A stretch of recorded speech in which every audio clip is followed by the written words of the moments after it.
O governo israelense declarou que Lula não é mais bem-vindo no país após o presidente brasileiro equiparar as ações de Israel em Gaza ao nazismo de Hitler. A comparação foi feita na Etiópia, pouco antes de Lula embarcar para o Brasil, e desencadeou uma crise diplomática, como mostram os nossos enviados especiais a Addis Abeba, Sérgio Uti e Louis Blair.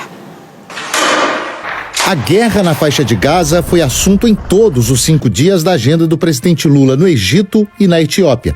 Em declaração à imprensa e em 2 discursos, na Liga Árabe no Cairo e na cúpula da União Africana em Addis Abeba, o brasileiro condenou tanto o Hamas quanto a resposta de Israel. Ser humanista hoje implica condenar os ataques perpetrados pelo Hamas contra os civis israelenses e demandar a libertação imediata de todos os reféns.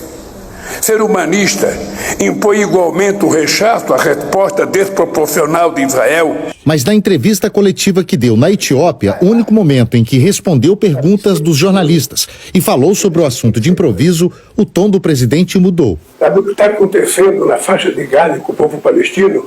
Não existe nenhum outro momento histórico. Aliás, existiu quando Hitler resolveu matar os judeus. Não demorou muito para que as declarações do presidente Lula aqui na Etiópia se tornassem o início de uma crise diplomática, com potencial para virar a pior enfrentada até aqui neste 3º mandato. O governo de Israel convocou o embaixador brasileiro no país para demonstrar publicamente insatisfação com o que foi dito.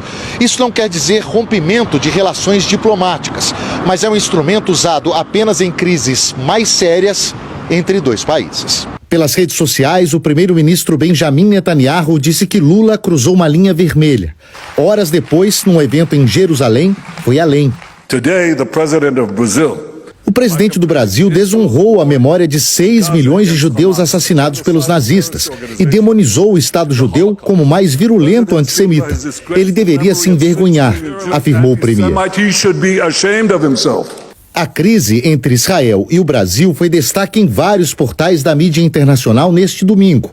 Nesta segunda, o encontro do embaixador brasileiro em Israel, Frederico Meyer, com o ministro das Relações Exteriores do país, não aconteceu num gabinete, mas no Museu do Holocausto em Jerusalém.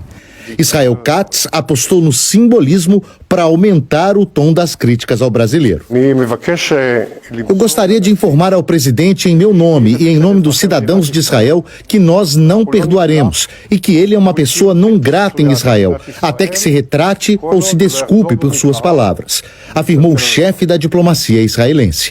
A cena e o desafio não agradaram ao governo brasileiro, que à tarde anunciou a decisão de chamar de volta o embaixador do Brasil em repúdio à atitude de Israel.